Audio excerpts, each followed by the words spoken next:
Gary Starr performs everything. 2.5 stars.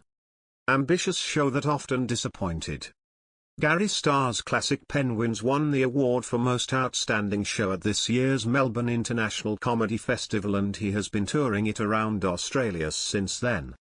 So I thought that this was the show we were going to see last night. But for some reason, Gary decided to instead revisit his 2018 show for his final show of the Australian tour, before heading over to the UK where he'll be performing a bigger and better version of Classic Penguins. Go figure. To be fair, the name of the show was clearly on the tickets, but I didn't think to check to see whether he'd randomly decided to change to a different show. We heard a few other people saying that they too hadn't realized that it wasn't going to be Classic Penguins.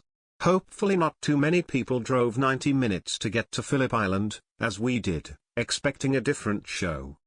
I was rather confused at the lack of penguins as the show progressed, and to be honest, right from the start, I wasn't quite on board, although he never totally lost me either. Gary is clearly a confident performer, as he demonstrated last night throughout the show. The ultimate expression of this was a few minutes of what I gather is Gary's trademark full nudity. How he doesn't die of embarrassment whilst doing this is beyond me. The show was a real mixed bag of hits and misses. The premise was that Gary was trying to save theatre by performing every genre from romantic comedy to melodrama, taking in modern ballet and circus on the way. Some of these were funny and some not, though the frequent changes did at least mean that if you didn't enjoy something, it was soon followed by something else fairly quickly. Gary did a good job of engaging the crowd in performing the show, getting a succession of people up on stage with him. Sometimes he gave them a script, sometimes he didn't.